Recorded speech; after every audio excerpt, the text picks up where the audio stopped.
Ordre avec notre maman, avec notre maman. Des besoins mon iso ko bakaka mukona waye, mukona waye, azolo balobi eza Jésus. Notre bébé m'a bé. Jésus a sali esprit. Le vrai Jésus c'est l'esprit. Ça ce n'est pas Jésus. Amène la cigarette. Amène la cigarette. Je ne peux pas croire en lui. J'accepte de me battre avec eux. J'accepte de crier.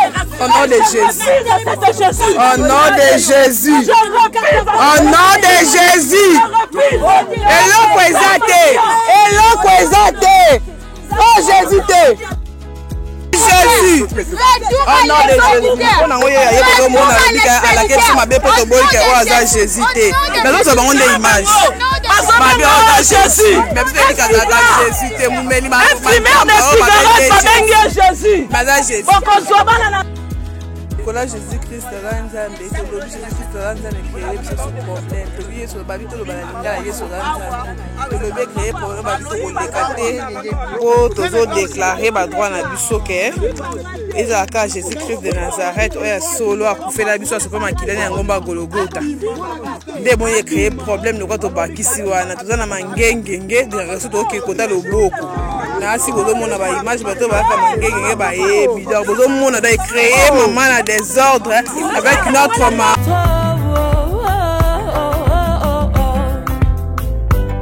Donne-moi la force d'avancer, force d'aller, donne-moi la force d'avancer, force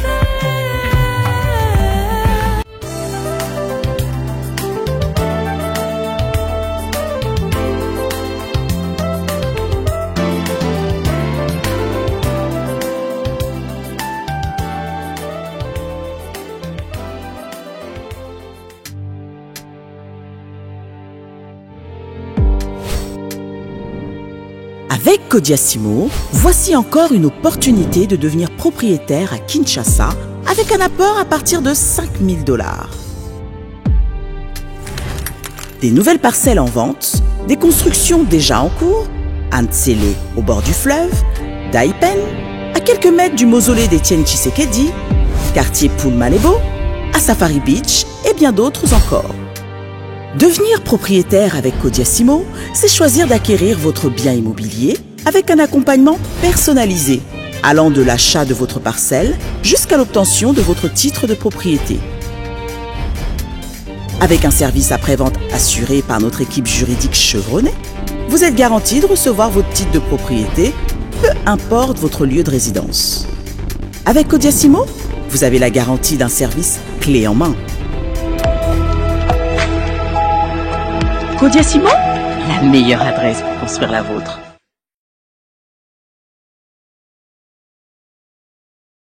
Vous nous suivez sur Nouvelle Tendance Télévision, Culture d'Excellence au rendez-vous. Mesdames et messieurs, bienvenue. Comme d'habitude, nous vous transmettons les salutations de la part de toute la grande équipe. Il y a Gédéon là, avec la prise de vue. La réalisation, comme d'habitude, vous avez Corneille et Jordan Panzo. C'est comme ça que nous allons certainement travailler d'arrache-pied. Si vous n'êtes pas encore abonné, allez vous abonner rapidement. Téléchargez nos applications pour ne pas rater tout ce qu'on aura à diffuser. Donc, téléchargez l'application Nouvelle Tendance FM, notre radio. Téléchargez également Nouvelle Tendance Télévision Web. Donc là, vous pouvez nous suivre 5 sur 5. Parlons de la Fondation Ndélé au cœur de la nation ainsi que l'orphelinat Famille du Cœur Christ Rédempteur. À travers cette opération, vous êtes sensible au cri des détresses. Vous voulez soutenir les orphelins, les veuves, les démunis. Pensez à cette structure et certainement Dieu va tous nous bénir. Parlons en images et on se retrouve juste après. Tango nyonso molinganga nazalaki komona baninganga na baboti na bango nanga baparent baza te vinanga pasi. Est-ce que kokufela baboti ezali sumu? Kozanga baboti est-ce que ezali sumu? Voilà, na kopesa bino message. L'orphelinat Christ Rédempteur. Et ana posa lisunge na bino. Tala musala munene zo sala pona bana. Tala musala munene sala pona bana oyo. Mokile tiki ebwaki. Mais nzamba termina nzelo orphelinat oyo pona ko encadrer bana oyo. Yaya lisungi na yo to nango posa 1 euro no to nango posa pona mwana moko tango mwana moko allié nzambe ya bitike o ya permettre ete na nzela no mwana alia akobosa na ote. Voilà message ya l'orphelinat Christ Rédempteur. De retour sur ce plateau, vous avez suivi avec beaucoup d'attention. Parlons de ces deux grands événements. Là, il s'agit de qui? C'est Pasteur Michael Ambaye qui sera déjà ce 26 mai au Zénith de Paris et le 27 juillet au Stade de Martyrs. Banapoto Tozala et Belé. Déjà le 26 mai, Tozala Bissonio surtout dans Zénith de Paris. Donc déjà Tozala et Belé et Belé. Nan sombi billet na yote, somba billet na yo. Somba billet et qu'on permettre Bissoto avancer rapidement. Et après, là, Togolonga Mbalamoko à Paris, Togoya pour le Stade de Martyrs le 27 juillet. Déjà, moi, à partir du 20, je serai là. Dans le déjà image, Zénith, déjà Izala Awa. Comment est-ce que délégation à Belgique est traversée, Bandegone Bakoya. Et le 26, ça sera chaud pour la gloire de notre Dieu. Et c'est que j'aime avec le Seigneur, c'est qu'il dit que tout ce qui respire loue l'Éternel. Donc ici, il n'y a pas question de tendance. Si tu reconnais seulement que ce souffle de vie aux anango, aux ali kosali la ezali na mukolo nango apesa yango gratuitement, au foot la ngo taxé et logoté. Donc ces rendez-vous te concernent tout à na Zénith de Paris. Ça sera la même chose na Stade de Martyrs. Je vais vous faire revivre quand même comment est-ce qu'il est en train de faire le préparatif. Il y a deux grands événements Oyo. Après, il y a Stade de Goma. Après Goma, il y a la Côte d'Ivoire. Suivons.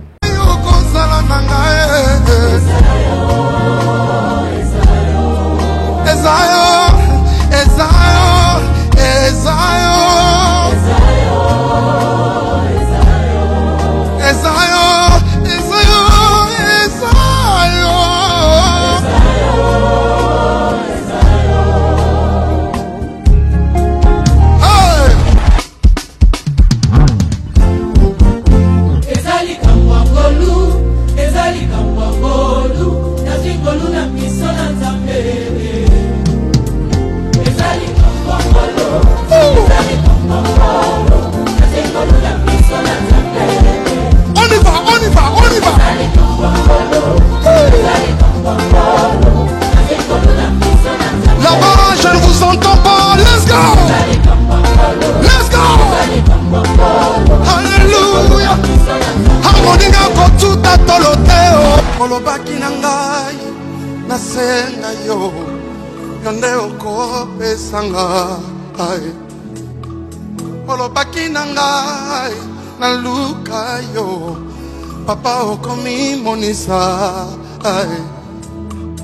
Olobaki nangai bilaka na yo ekokokisama mpona ngai oza moyo kilosambo iyo nde mofuti malamu awa na ye koluka yo shilo ya nola na mona.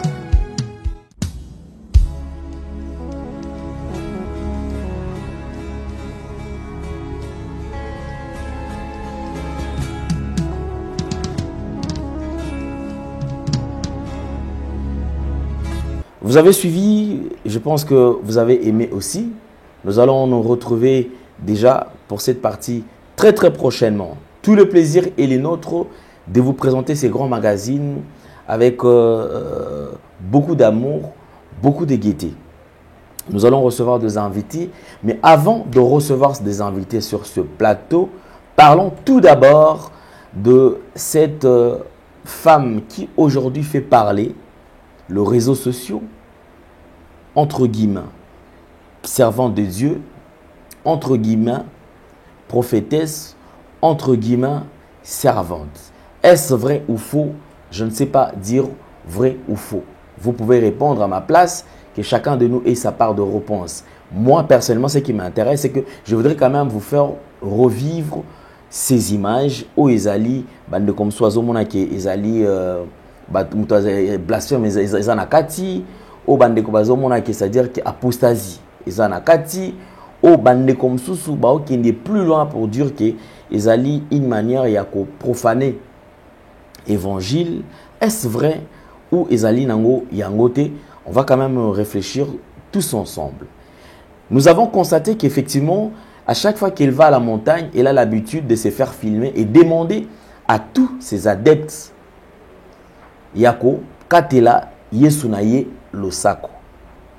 Elle demande à Batutu Baza Peme Naye, c'est-à-dire même pose un bon naye, c'est Yonano, Ocha Yesunaye Namotema. De quel Yesu dont elle parle? S'agit-il de Jésus-Christ de Nazareth que nous avons accepté comme Christ et Seigneur, ou là il s'agit de Jésus-Christ tout court? Yemom Taoki ko expliquer, mais le cas là tous na noté. On va quand même prendre différentes réactions. Il y a bandeko ope bandimé la payer sous. Et dernièrement nous avons expliqué que effectivement sur la photo que nous sommes en train de voir, ou que vous allez voir dans ces différentes photos, c'est-à-dire que ba photo par-ci par-là. Et je pense que acteur Oyo a les cas dans interview pour demander aux chrétiens yako sambela ka yete, yako adoraka photo na yete. Lui, il n'a fait que jouer son rôle d'acteur. Oyo pona kolakisa kolatisa image to ya film ya Yesu ndenge ezalaka. Mais en tout cas, il atikala jamais kozala Yesu. Mais bizarrement, aujourd'hui, on le retrouve dans plusieurs maisons. Hein. Ma maison est belle, au moins la photo n'est pas nakati. Au moins, la maman soit le qui écoute un balanga, ça attend ce qui n'a rien, il côté langa. Na monika na kena talika photo ya Yesu. Photo acteur, ou acteur na ko bundela. Je ne sais pas. Tout ça, est-ce que ça vraiment makambo ya bonzambe? Tous allons kindoki. Oyo écoute na kati église. Suivons ces images. Amen. Amen. Komi na tango ya kokatela nzambe na ngalo sako. Nzambe na ngai yeyo. Swanga bien ndenge na zo katela mokonzi na ngai. Ndenge na opesa nzambe na ngaba bisu pusana. Oswanga bien fale mokile mona.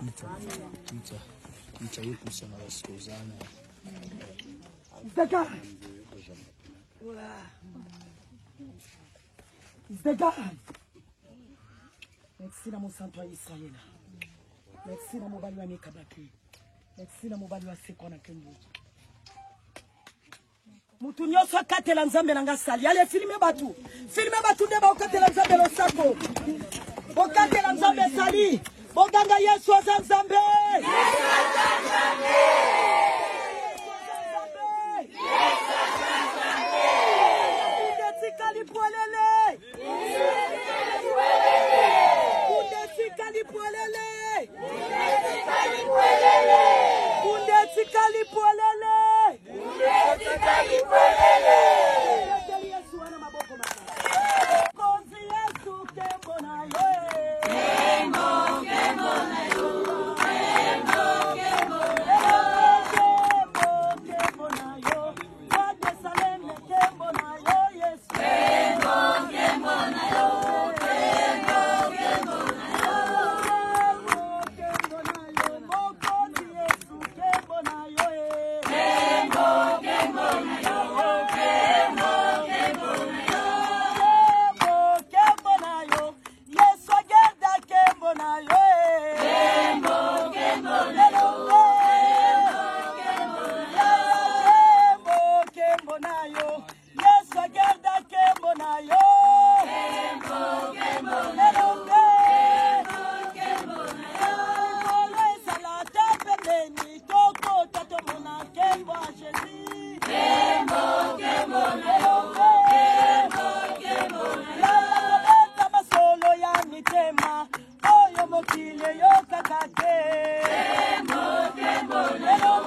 Yesu à Golgotha. Ndenge na oyebisa bino. Bon moi ndenge na bimina on a live wana. Na eko baiser lisusu nzambe nanga. Na eko baiser nzambe nanga oyo batu bakomi kolobela. Parce que nzambe na bandi na ina nkuku lelo to bimina mpoasa. Na koko bomba yete. Maloba na bino jamais koko pekisanga na pesa nzambe nanga ba bisou. Oyo nde mobali nanga. Je t'embrasse mon mari. Je t'embrasse bolingo nanga.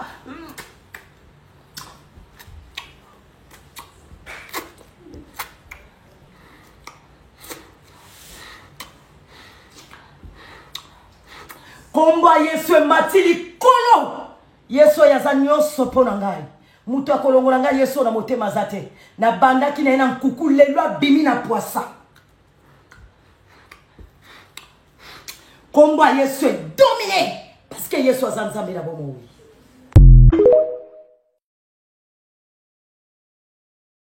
Jésus. Oh non, de Jésus. On a envoyé à Yébo Mona à laquelle c'est ma belle pote boy qui a Jésus. Mais l'autre, on a des images. Ma belle, on a Jésus. Mais peut-être qu'il y a Jésus. T'es mon meli, ma Jésus. Ma Jésus. Kola Jésus-Christ Ranzambe, to lobi Jésus-Christ Ranzambe créer biso sous problème. To biso so babi to lo balinga Yesu Ranzambe. To lobi créer problème babi to kolekate po to zo déclarer ba droit na biso ke ezaka Jésus-Christ de Nazareth oya solo akufela biso so pema kilani ya ngomba Golgotha. Nde bon ye créer problème de quoi to bakisi wana to na mangengenge de reso to ke kota loboko.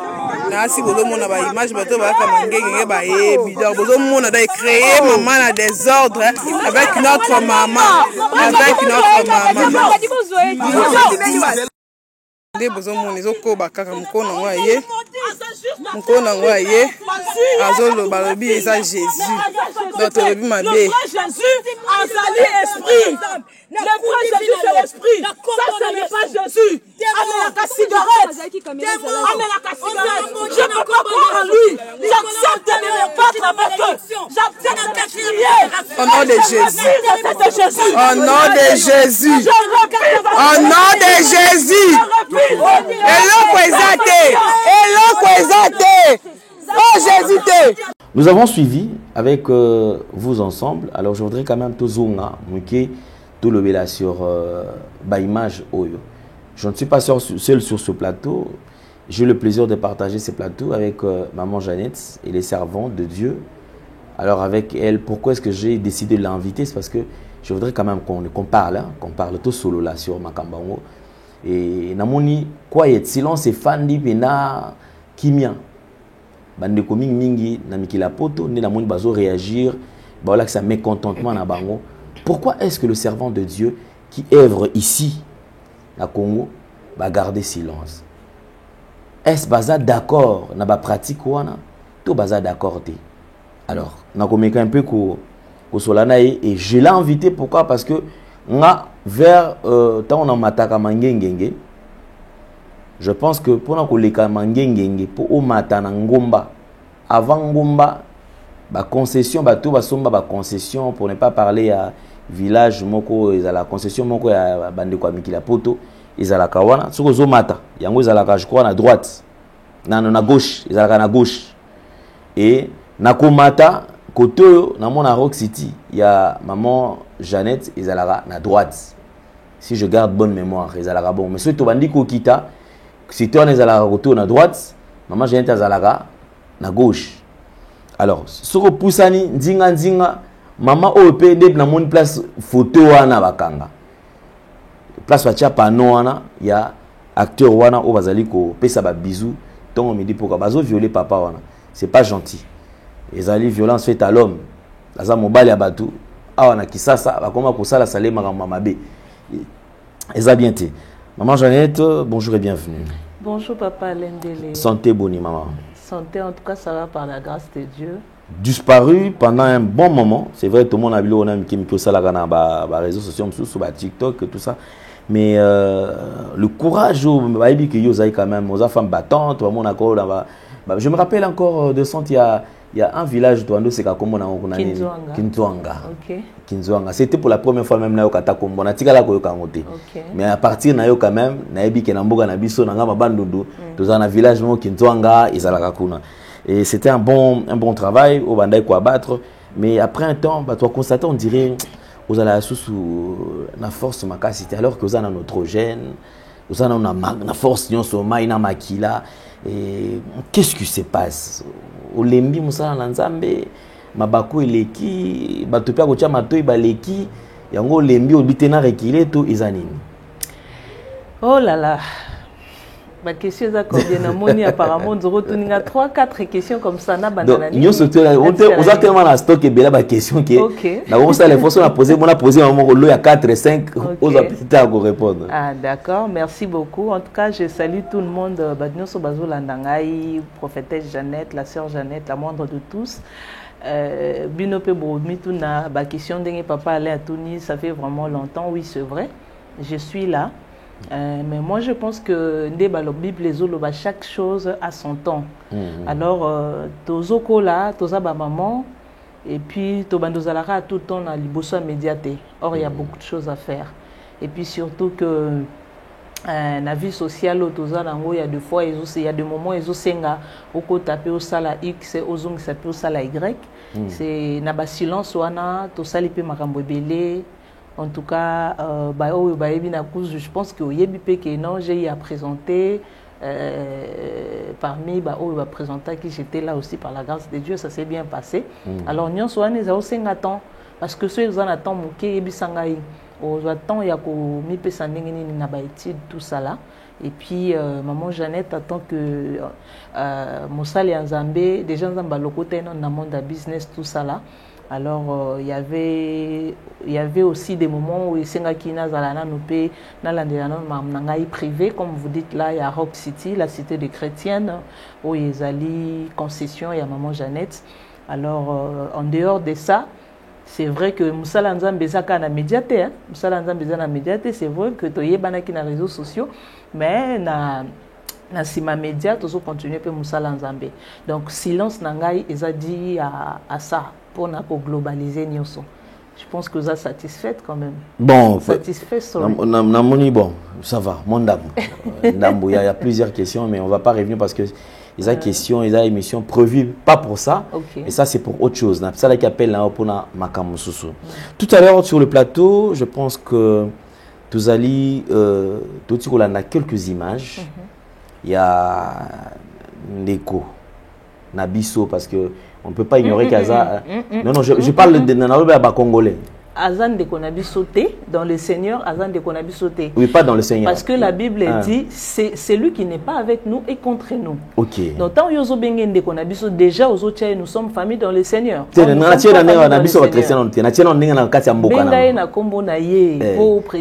Gerda. Voilà. De Konabi congolaise. Non. Non, moi je ne pense pas qu'il y a même paix congolaise. Excuse-moi de dire congolaise, ça. Pourquoi? Non, parce qu'un vrai Congolais. Non, écoute, papa Lendela. Mon biloko wana, ezali muto peut-être, je peux dire que au monde de tous autant à village qui nous ont andé to kenda ko sala ba évangélisation kuna. Tu peux imaginer que tozalaki na étape na niveau où ya ko banda ko la ki sabatu Jésus-Christ où ya filmé. Pas que ko la Jésus-Christ mais tozo préciser bango que moni oyo hasard terre y a film mais eza histoire il y a Jésus-Christ nde bazu yango basali muto yazu asa tourner film après donc a sali rôle wana il y a que y a Jésus mais le vrai Jésus n'est pas l'homme que vous voyez là. Vous voyez donc na bato mboka soki bana excuse-moi soki bato mboka oyo bazana na niveau bas ya compréhension ya ko comprendre ndenge te expliquer bon clairement que muto azanza bete. Et bon aussi ko muto yozo benga vraiment congolais wana oya kataka pe ba avion na moni kati ba billet de gauche à droite oya zana temps ya ko simba android mais azo yeba te ke wana eza Jésus-Christ te. Je pense pas que c'est un Congolais. Mais je pense que c'est un Congolais mais ça kana kati ya ignorance. Ceux qui toko tia na cadre bateau baza ba ignorant. Ils sont ignorantes, je pense que toko tia na kawana. Ouais, to tia na kawana parce que mérité kawana. Comment parce que na moni yo matakape ngomba ozapi na ba faire ozana cité za wana pembeni musika tena cité na otikala komona été par hasard papa Lendele makambo no mona epesanga tandi zo pesanga rage dans le Seigneur et yo yeba ndenge nini la dame en question, est-ce que oyebi que ça fait plus d'une année passée, babetanga? Oyebi? Je pense que oui, je pense que personne ne connaît. J'ai des images, j'ai des preuves. Une année passée. Donc tant on a moni babelo. Mais télévision, ils ont radio, téléphone. Je ne parle pas parce que nazoloba, mais j'ai de preuves. Nazoloba avec mes preuves en main. Ça fait une année passée. La dame na batu na ye ndenga sala nani royaume na ye babetangai na bana nanga molimo otokenda ko prier na ngomba parce que ngomba nous devons savoir d'abord que ngomba mangengenge ezale sika otokenda ko bondela en passant pe tozo lobela bande ko ba konzamboka bayoka biso ba meka un peu ko sala quelque chose. Parce que à lire au makamba ezokende tellement mabe. Na ngomba mangengenge tokenda ko bondela. Mutu nyonso oya yebi ngomba ya mangengenge. Ayebi que toti kaka peut-être kokima banda kupo tozana bana makelele. Toti kaka peut-être ba église ango oyo po ba distraction pe koma ebele. Ba terrasse ça par-ci par-là, awa église, awa terrasse, musique ezobeta. Tu veux peut-être que aucun ko se coffrer to ko se concentrer na place moko boye oyo oza besoin ya ko fongola ba écoute na yo spirituel okima ko se réfugier na ngomba to memana kina bande ko toke ngomba pona ko bondela na kati ya ngomba na sala pe clip na nga wana ya descend descend. Je pense que ça peut na YouTube so ba beti kaka nani chanson descend prophétesse Jeannette ba au na place wana na zolobela to sala clip na kati ya loboko wana wana ye asombaka place wana na nte avant okoma na kati ya loboko oleka li place moko ezana ba benga kango libulu ya basakoli. On appelle ça libulu ya basakoli parce que basakoli belé bakina ko se coffrer place wana. Place wana eza mabele nango ezalaka nanu pété. Place wana ya beaucoup de hommes de Dieu oyo bakufa wana na kati. Mabele fongwa memeli bango. Même place wana loboko na zolo basé donc eza endroit moko trop risquant. Oyo ke to risque ka ba vie na biso po na Nzambe parce que ozana besoin ko koma na niveau spirituel moko boy. Ça demande des sacrifices. Je sais qu'il y a beaucoup de gens qui vont peut-être reply. Dans le sens que est-ce que pour au mata niveau ya spiritualité na yo il faut ça la kaba sacrifice à bon oui parce que nous voyons même dans la Bible là où il y a le full nzamba lingara place où il full les athées ceux qui olingi ko luka nzamba ceux qui ont besoin ya komona grandeur profondeur ya nzambe il faut pour lukaye en profondeur. Voilà pourquoi Zaché avait compris cette secret là. Tant balobaka na Bible taille ya Zaché nde pour ça que Zaché a matana ngomba taille wana ezali taille physique te parce que nous parlons de la spiritualité. Nous vivons dans la spiritualité. Pour tous on a Goliath ou aza Goliath atonda ba paquet tout ça na masse boy Goliath na David a kokai ko beta Goliath te na masse. Mais spirituellement, David azali Goliath spirituellement. Et Goliath azokoma David spirituellement. Et c'est ça aussi ce qui s'est passé nani entre nani Zaché. Zaché a compris que Nazan a besoin na mona Nzambe oya munene. Donc ce que vous avez besoin comme on a Nzambe oya munene et que spiritualité na oya mukie. Il faut luko zinda profondeur pour qu'on m'appelle munene. Tant aux autres la profondeur, à profondeur, on a des commissions munene. Voilà, Zaché est allé monter. Mais il y avait Ezaki na bambinga, o bazalaki wana, o bazaki, batelemaki wana. Mais en dehors de ça, Tobo sanate que Zaché zalaki mokonzi. Azalaki na lou na ordre nyo sa kokai ko pesa na bambolombolo na e. Po aibisa bon que dit viens ici, allez me manga na mutu. Na na besoin na mona monsieur wana. Ou bien monsieur na dit, bo ke no bengelanga monsieur wana aya veranga. Mais quand il a compris que cet homme-là, azaloko la mutunyo sauté, il faut na luka ndenge ba luka mutunyo sauté, na ko luka ndenge to kenda luka fachite. Na ko luka ndenge to bele la maman Denise te yaka osunga biso maman Olive Lembe yaka osunga biso. Non, il faut na luka na ba sacrifice. Il faut na luka na mozindo. Zaché est allé monter. Monter wana ezali monter spirituel. Alors, c'est ce que nous aussi, étant que les enfants de Dieu, secret wana autocomprena. Nde sala rabiso keto ke luka nzambe, na mozindo. Alors koko mawana la dame ayebi sekele ya bisika wana. Et puis bisika wana nazolo bana montagne de place wana. Loboko, oui, loboko na libula basakoli parce que place wana nyonso nda kangi. OK. Oui. Do bisika o basakoli bana bando kende mingi place wana ndeye ya kwa kanga place. Oui, place ya moni ya malamu ya ko somba na ngomba mangenge zaka place wana sika yake. Pourquoi parce que ayebi que nouvelle génération ba kenda olukela mingi nzambe place wana. Ayebi ke basali ya sika nyonso bazobima oyo bakenda koluka nzambe wana. Alors eloko nini asali akanga place wana akomisa ngo nani espace privé na ye en sorte que mutu nyonso soka akomi wana avant akota na territoire na ye pour komi territoire na ye. Avant akota na territoire na ye, il faut atelema na porte aloba yeso azanzambe. Mais vous nous parlez de quel yeso? Parce que tel que moi je suis là na vandi boye. Nazana explication on a opesa batu na caméra te par rapport ya oyonga na yebi que tozana ba yesu ebele tozana ba nzambe ebele. Donc tout chango na français tozana ba Jésus Christ de Nazareth. Les trois noms là. Tozana bango ebele. Alors quand on parle de Jésus Christ de Nazareth, tokoye bandenge nini que oyo azolobela Jésus-Christ, quel Jésus-Christ de Nazareth, et puis oyo pe azolobela quel Jésus-Christ de Nazareth.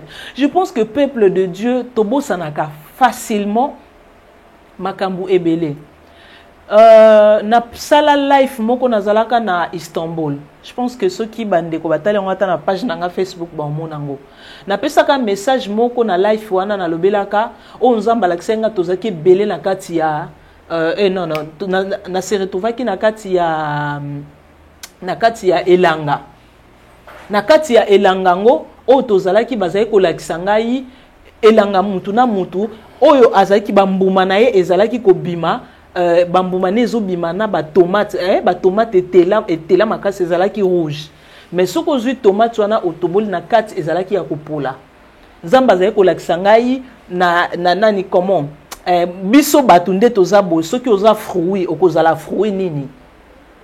Et puis en dehors de ça peut-être ekozala ba oye bangote soki toke na YouTube na lobela tant na lobela ka message ya homme de Dieu oyo ya le Dieu de arc-en-ciel na lobela kango tant nzamba azo présenter azo ebisanga lobi que banzambe bazebele bazo invoquer bazo belela Jésus-Christ de Nazareth. Jésus-Christ de Nazareth, il voulait initier son fils, mais son fils ne voulait pas le Dieu de arc-en-ciel.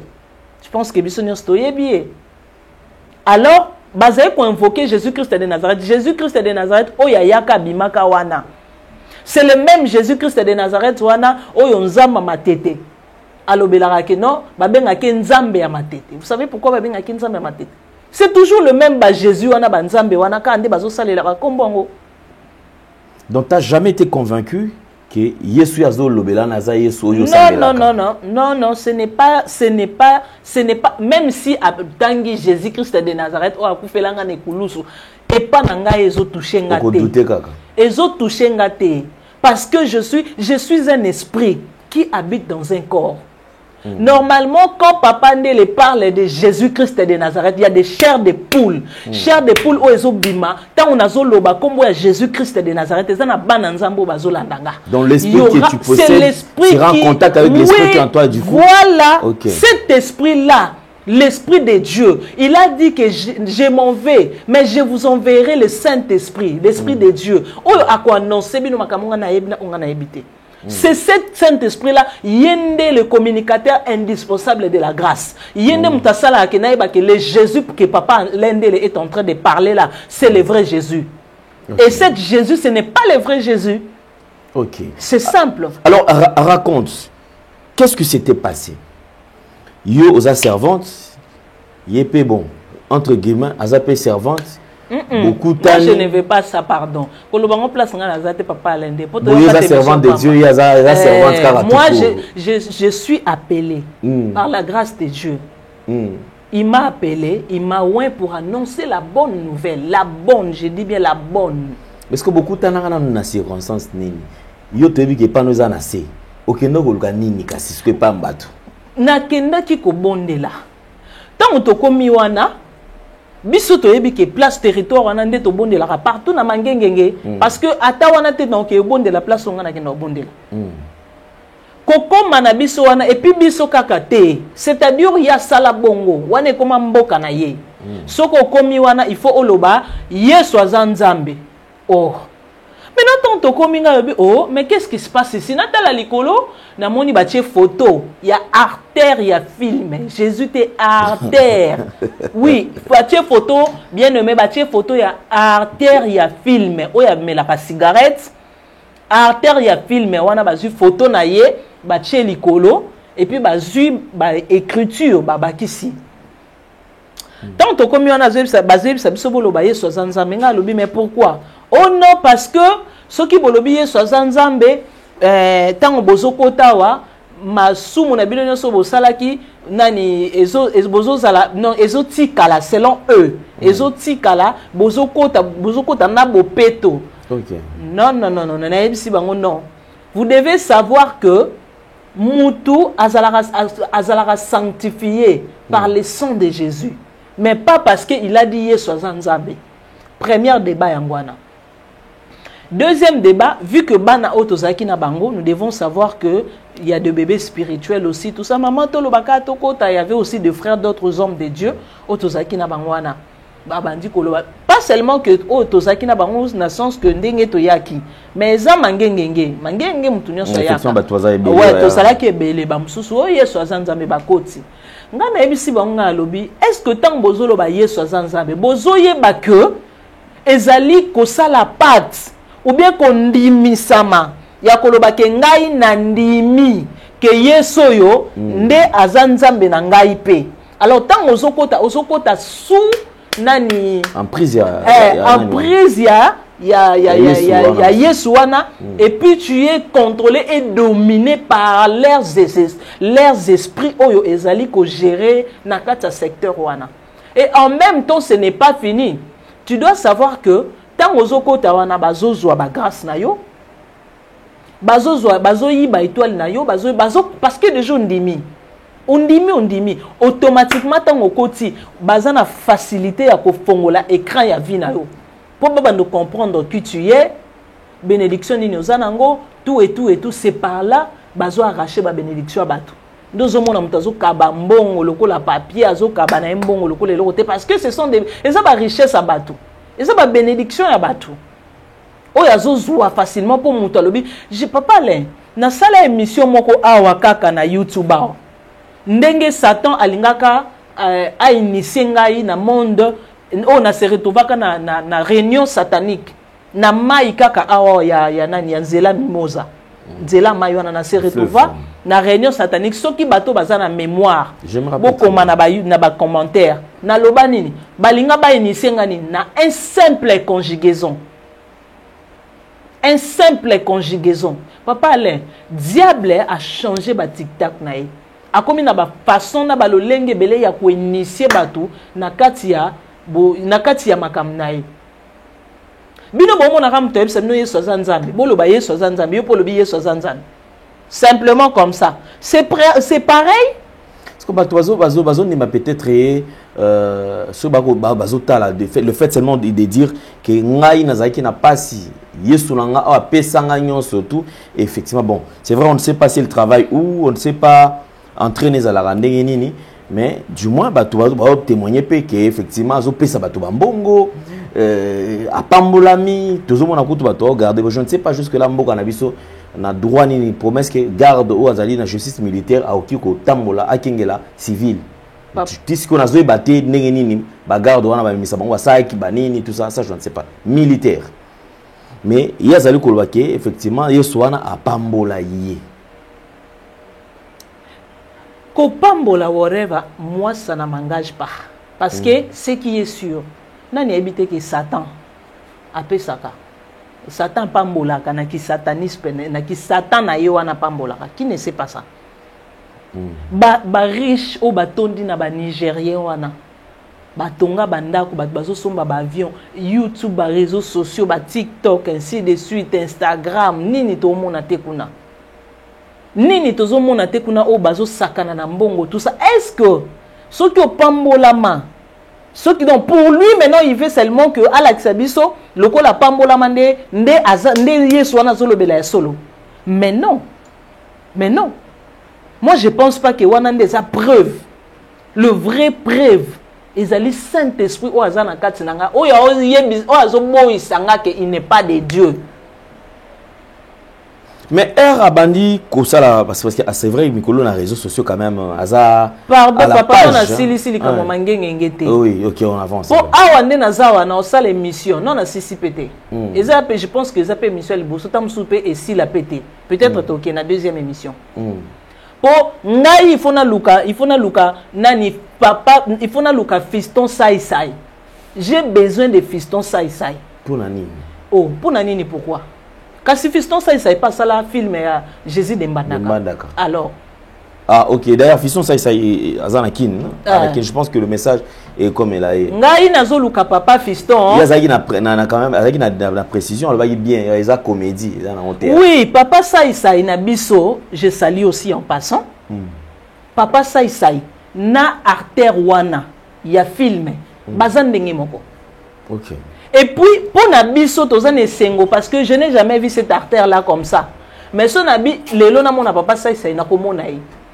Alors acto yo papa sai ya sala ya ko tourner film Jésus de Mbandaka a tourner film na eti et si papa sai ba mo bali ya maman Véro a tourner film na eti esili alende photo so ba photo ya papa sai to bando bambango partout to lo ba ke papa sai bo pesa papa sai bis papa sai mobile nanga mwa na bando le papa sai mbanga papa sai to ezo sala mara parce que acteur a film wana za mundele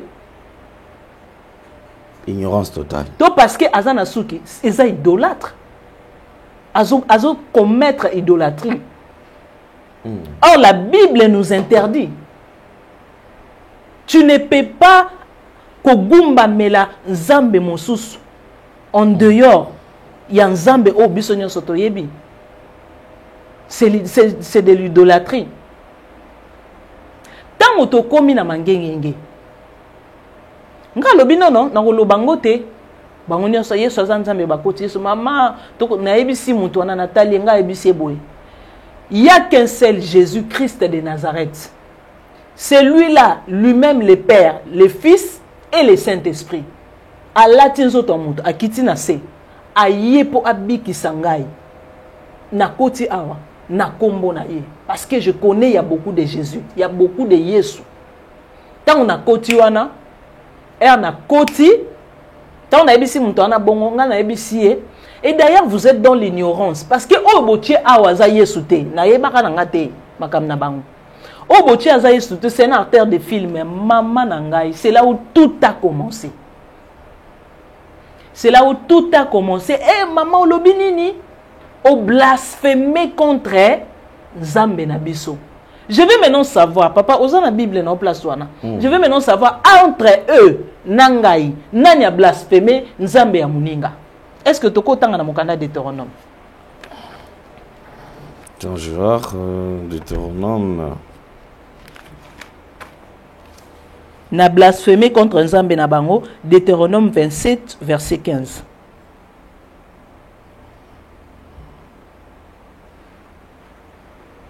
Deutéronome, chapitre 27. Verset 15. Verset 15. 15. Maudit soit l'homme qui fait une image taillée ou une image en fonte, abomination de l'Éternel. Amen. Œuvre de main d'un artisan. Et qui la place dans un lieu secret, et tout le peuple répondra et dira Amen. Merci Seigneur. Maintenant, papa, nandenge totangi verset oyo. Maudit soit l'homme qui fait se fait une image taillée. Qui se fait quoi? Une image taillée. Une image taillée. Siko entre ngai na bango, nani asali image taillée, oyo azoloba que nzambe na bango o ngai na blasphéma. Na oyonga na zoloba que le Dieu que moi je sais, c'est un esprit. Et d'ailleurs, qui peut me dire ou qui peut me contredire na moment ya Jésus, na moment ya Nzambe tango na bango bazalaka. Nani azalaka na pareil photo pour na okanga Nzambe. Pour to identifier que elongi Nzambe yango.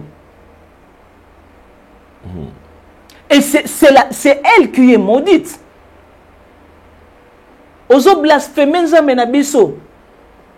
Maudit, malheur à toi. Bima babandi ko kanga biso lokola banyama. Babandi ko boaka ko bimisa. Trouble ekoti. Ngalobi oh. Mais qu'est-ce que je suis en train de voir ici?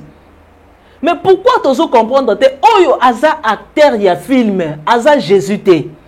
Ntango na lobi bongo ba keisko ko benga prêtresse na bango. Bake ko benga prêtresse ba tokinga na batunanga. Il y a des images. Je dis bien il y a une année, plus d'une année passée. Donc ça peut être dans une année 4 ou 5 mois. Bake ko benga la reine na bango ayewana ba bimisa biso libanda ba bwaka biso lokwa bitumba. Donc ezapena bazo toka biso ya kotoka libanda. Libanda. Na esi bango ntango na ba bimisa biso libanda na bani koloba. D'ailleurs en dehors de ça, beaucoup na ba réseaux sociaux. Beaucoup mona ye et puis ye moko déjà a dénoncé que bato batika ko adorer ye a joué qui juste film azala ki acteur juste ya ko jouer na tableau wana bato batika ko adorer c'est un fumeur de cigarettes maman wana ye ayoki ngande na lobi ke na bakisi que c'est un fumeur de cigarettes papa oso mona rage abandi ko maudire ngai. Abandi comme dire malédiction de génération en génération. Tina 4 nebi c'est maman, c'est toi qui es maudite. C'est toi qui es maudite parce que tu es en train de blasphémer contre Jésus. Tu es en train de faire de blasphémer et puis na bateau nyoso baza na kati ya ignorance. O yozo mema bango na kati ya bondoki na yo.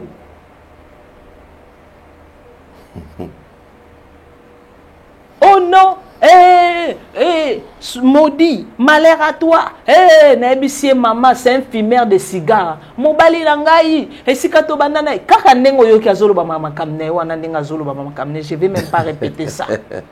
Franchement, ngai, c'est que le quoi y a zalara na moi ça ba Jésus. Madame Saï, à faire attention pour boire aux la biso pays awa. Ba bande o pese la biso pays ba bizarre pour y a za photo te, papa Saï za photo te. Pour na mona bilongi nyonso wana fallait tout monde taper pour papa ça y est pas tourner film atie la biso pe photo papa ça c'est na kata ndako na ye. Très compliqué. On se pose la question où va l'église, mais bon, je pense que le coup la tebe ba chrétien tout le monde a bisika nini au église et zali ko kede. Alors je pense qu'on est en train de chuter, mais avant de chuter une question. Parce que tout en a besoin, il y a pas cause de courage. Et comme nous avons eu cette occasion, il y a maman Jeannette dans le plateau. Maman Jeannette, bandiko oyo tout le monde a déjà sur les réseaux sociaux, bako ndime la, maman Gerda, bako effectivement za mosali na Nzambe. S'il faudra payer sa bango conseil, peut orienter bango. Oki koyib sa bango nini. Je pense que bino au message d'évangélisation boyebi quand même pas ya ko gagner âme. Est-ce que déjà au moni baton moi j'ai bon habité tout le monde en a dans l'église au monde a battu place bazolanda e bato zozala ye donc quelque part aza na batu ba membre au pe bazali kondimela ye baton bazolandi ba olobanini que c'est vrai non mais onyo so mama zo sa bango sala bazosala pe ka bongo franchement je suis perdu mais comme le rôle moi secte moko boye sikoyo maîtresse spirituelle et annéé azali orienté selon révélation Yahzoa. Ce que moi je peux leur dire, il y a qu'un seul Dieu, il y a qu'un seul Jésus-Christ de Nazareth. Le Jésus-Christ de Nazareth que la dame dit, oh Jésus-Christ de Nazareth qui a été crucifié sur la croix là. Bien-aimé dans le Seigneur. La Bible dit bokoye babango na bambuma na bango. Na bambuma na bango nde bokoye ba qui est de vrai et qui est de faux. Tous en attendent de la fin, Nathan et Joël. Oyo nyo seza na poisa. Bible le Bible e belé na mgonga wana bakoya na kombo na ngai. ke ngai nde mais bondimela bango te parce que la parole savait déjà quand Christ tout ce qui est ici ezali makomi o ekomama o nzamba yebaki ke na tambo eloko boye kosalema na tambo eloko et d'ailleurs azaye moko te mususu azali azara 666 eza nzambe ya sika bakomi lokola de na kati ya Kongo na biso bakomi lokola de ye na ba porte nyonso ya bandako ya bana na ye batiaka banini ba numéro 666 basalela kaka bakopo 666 basala 555 nde biloko bon basalelaka ce sont de fruits bambuma onzamba lobaki tokoyebela bango et si on parla de mbuma papa yo mona wapi un acteur de film mutu azo confirmer bino ke nde ye wana azwi pe azolia ye mbanga mais ce sont de fruits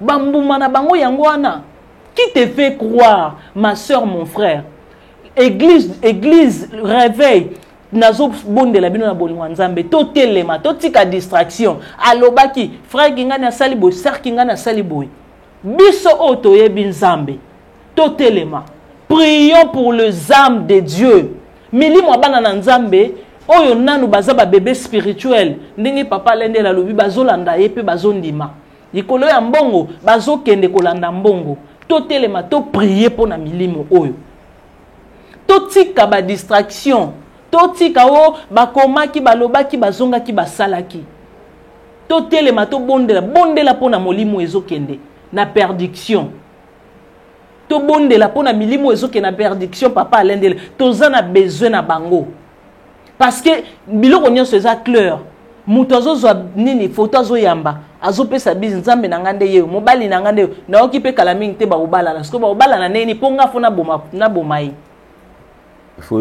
il faut na boma acteur à film wana mais je vous dis on peut pas laisser quelqu'un oyo azo tuer ba milimo ebele bongo on ne peut pas laisser, on ne peut pas continuer comme ça.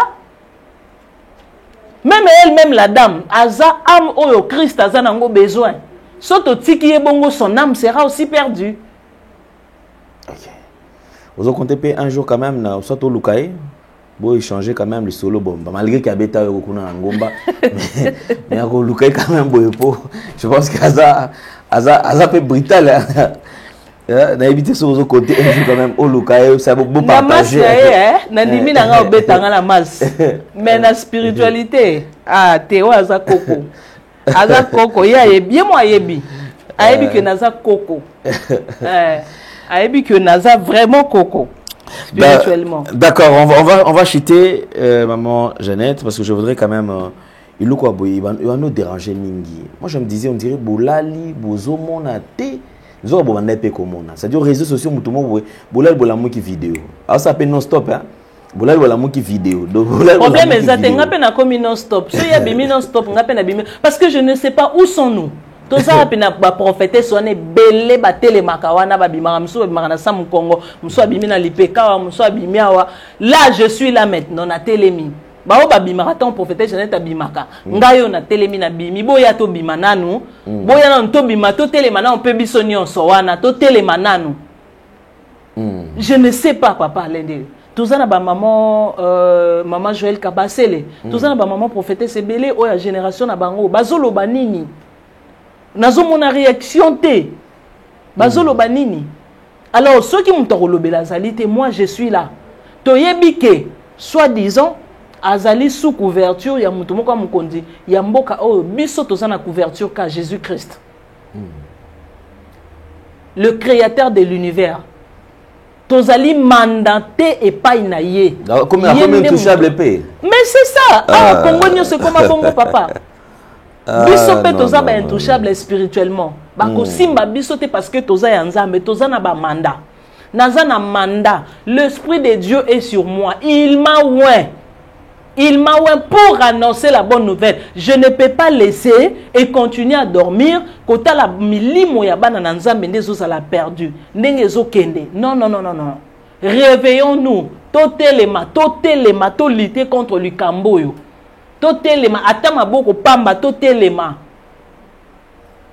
to telema toyebi ke nzambe aza na sima na biso. Nzambe aza na sima na biso. On ne peut pas accepter lelo oyo balakisa biso un acteur de film pour que to banda ko adorer. Non, non, on ne peut pas accepter ça. C'est que toi adorer pe fiston sai. Papa fiston sai oza wapi. Oza wapi. C'est que toi adorer papa fiston sai. Alors je crois que nous sommes arrivés pratiquement à la fin. Bravo, j'avais vraiment besoin de cette réaction. Pour qu'il y a réellement des gens qui peuvent défendre la sainte doctrine, qui peuvent défendre effectivement Jésus-Christ de Nazareth aux Azali. Contraire, il y a peut-être Bazali qui présenté Badou actuellement. Merci beaucoup, Maman Jeannette. On va chiter. Je crois que prochainement, on va parler quand même de Rock City, une nouvelle cité qui arrive d'ici là. C'est-à-dire qu'ils sont déjà disponibles pour le Mandeko. On a besoin de pas en gros et tout comme ça. Mais on leur donnera les modalités, comment les choses vont se passer très très prochainement. Un tout dernier message, n'a pas tout oasi occasion, il y a Rolanda Olelo. Dernier message, n'a copé sanabino nyonso, eza que Jésus-Christ de Nazareth azali esprit.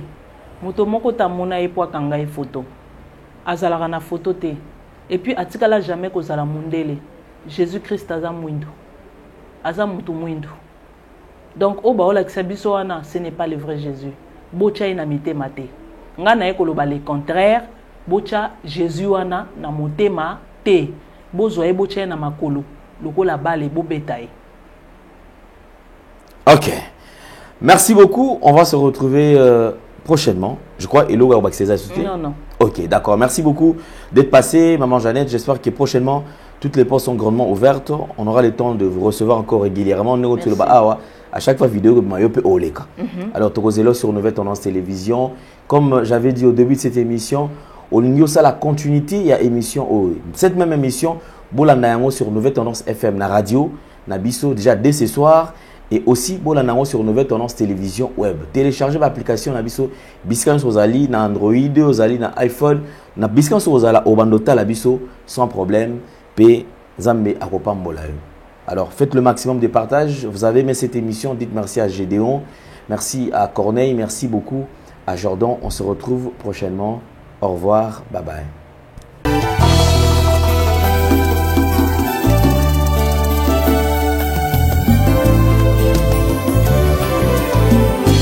Éternel, je lève à toi mon âme. Mon Dieu, en toi je me confie. Que je ne sois pas couvert de honte. Que mes ennemis ne se réjouissent pas à mon sujet. Alléluia. Zambena Brahma Isakana Yakobo Olongi Saki Daniele Nalibula Bakosi.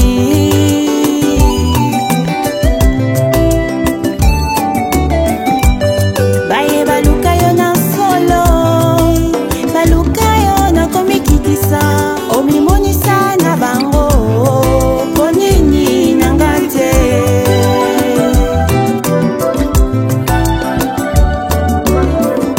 Bango so bizoli nanga dongola soni nanga sembola loboko na yo naleli yo papa Nzambe na bombo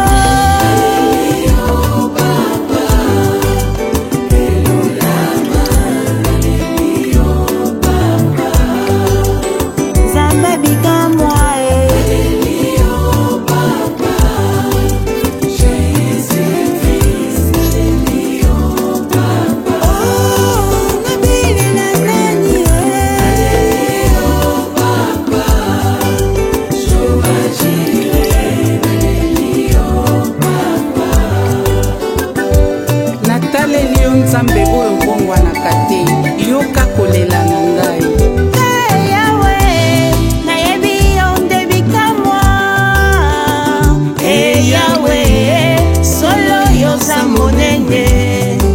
Bafinga batonga bachola balobinga na kobala te. Yo nde Nzambe ya bokeseni, Nzamba bika mwa. Baba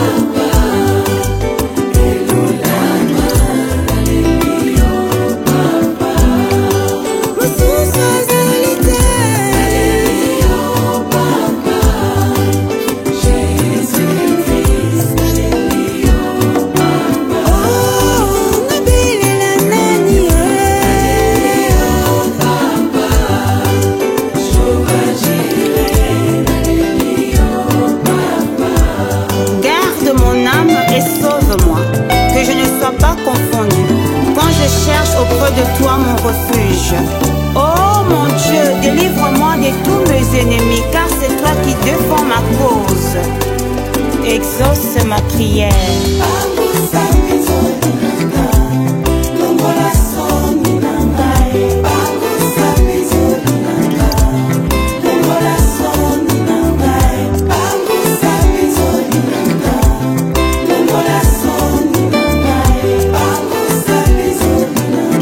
L'amertume dans l'âme, Anne invoqua l'Éternel, et l'Éternel redonna le sourire à son visage, consola son cœur.